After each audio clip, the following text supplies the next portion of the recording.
Hello friends, இன்றைக்கி நம்ம உருளைக்கிழங்கு குருமா எப்படி பண்ணுறது அப்படின்னு சொல்லிட்டு பார்க்கலாம். இந்த குருமா நம்ம அரைச்சி விட்டு பண்ண போகிறோம். இது சப்பாத்தி பூரி ரெண்டுத்துக்குமே பெர்ஃபெக்ட் காம்பினேஷனாக இருக்கும். இதுக்கு ஒரு மசாலா அரைச்சிட்டு அதுக்கப்புறமா நம்ம குருமா செய்ய ஸ்டார்ட் பண்ணிடலாம்.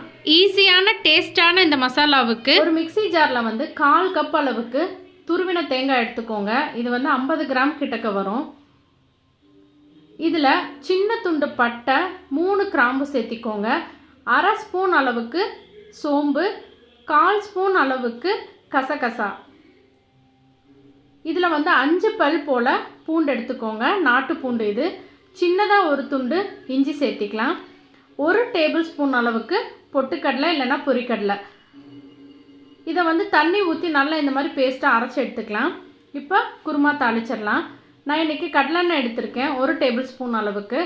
எண்ணெய் காஞ்சதுக்கப்புறமா தாளிப்புக்கு கடுகு மட்டும் சேர்த்திக்கிறேன். ஏன்னா நம்ம வாசனை பொருட்கள்லாம் அதிலே சேர்த்தியாச்சு. 1.5 பெரிய வெங்காயம் கொஞ்சம் நீல வாக்கில் கட் பண்ணியிருக்கேன். அதையும் போட்டு ஃப்ரை பண்ணிவிட்டு இதில் காரத்துக்கு நான் இன்றைக்கி ஒரே பச்சை மிளகா தான் எடுத்திருக்கேன். உங்களுக்கு அதிகம் தேவைப்பட்டால் இன்னும் ஒன்று கூட சேர்த்திக்கோங்க. ரெண்டையும் வதக்கி விட்டதுக்கப்புறமா இதில் சின்னதாக ஒரு தக்காளி பழம் போட்டுக்கோங்க. இல்லைன்னா 1/4 கப் அளவுக்கு தக்காளி பழம். லேசான புளிப்புக்கு தான் நாட்டு தக்காளியாக இருந்தால் இந்த அளவே போதும். தக்காளி வதங்கி வர்றதுக்காக கொஞ்சமாக உப்பு சேர்த்திக்கலாம். அதே போல் குருமாவுக்கு தேவையான அளவுக்கு மஞ்சள் தூளையும் சேர்த்திக்கலாம். இப்போ இதை ஒரு வாட்டி நல்லா கலந்து விட்டுறலாம். கொஞ்சமாக கருவேப்பிலை சேர்த்திக்கோங்க. நான் இன்றைக்கி 3 சின்னதான உருளைக்கிழங்கை வேக வச்சு வச்சுருக்கேன். அதையும் இதில் சேர்த்திக்கலாம். சின்ன பழம் 3 இல்லை மீடியம் சைஸாக இருந்தால் 2 சேர்த்திக்கோங்க. கொஞ்சம் அடியில் பிடிக்கிற மாதிரி இருந்தனால நான் தண்ணி தெளிச்சுக்கிட்டேன். இப்போ இதில் நம்ம அரைச்சி வச்ச மசாலா கலவை சேர்த்திக்கலாம். இதில் நம்ம கசகசா தேங்காய் இதெல்லாம் போட்டிருக்கிறதுனால உங்களுக்கு கெட்டியாகும் குருமா. அதனால் இந்த பச்சை வாசனைலாம் நீங்கிறதுக்கு எந்த அளவுக்கு தண்ணி தேவைப்படுமோ அதை சேர்த்திக்கோங்க. தண்ணி சேர்த்து பச்சை வாசனைலாம் குறைஞ்சதுக்கப்புறம் நமக்கு குருமா ரெடி ஆயிரும். ஃபஸ்ட்டு இதை ஒரு வாட்டி கலந்துட்டு இப்போ தண்ணி சேர்த்திக்கலாம்.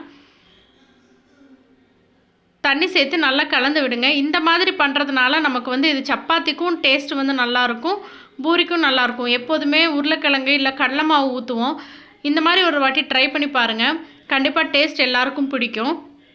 மசாலா வாசனை அதிகம் பிடிக்காதவங்களுக்கு கூட இந்த குருமா பிடிக்கும். ஏன்னா நம்ம எல்லாமே கொஞ்சம் கொஞ்சமாக தான் சேர்த்திருக்கோம். ரொம்ப மைல்டாக இருக்கும். தேவையான அளவு தண்ணி சேர்த்தி மூடி வச்சாச்சு. இப்போ இது வெந்துடட்டும். கிட்டத்தட்ட ஒரு 7-8 நிமிஷம் போல் ஆயிடுச்சு. இப்போ பாருங்கள், நமக்கு அதனுடைய பச்சை வாசனை நீங்கிடுச்சு. ஆனால் தண்ணி இருக்குது. ஸோ இன்னும் கொஞ்சம் கொதிக்கட்டும். இது அதுக்கப்புறமா ஒரு 4 நிமிஷத்துக்கு அப்புறம் நல்லா குறுகி வந்துடுச்சு. இதில் உருளைக்கிழங்கு 2-3 உருளைக்கிழங்கு லைட்டாக மசிச்சு விட்டிங்கன்னா இன்னும் குருமா நல்லா திக்காயிரும். கண்டிப்பாக இந்த டைப் குருமாவை ட்ரை பண்ணி பாருங்கள். வீடியோ பிடிச்சிருந்தா உங்கள் ஃப்ரெண்ட்ஸ் எல்லாத்துக்கும் ஷேர் பண்ணுங்கள், லைக் பண்ணுங்கள், கமெண்ட் பண்ணுங்கள். மறக்காமல் நம்ம சேனலை சப்ஸ்கிரைப் பண்ணுங்கள். Thank you.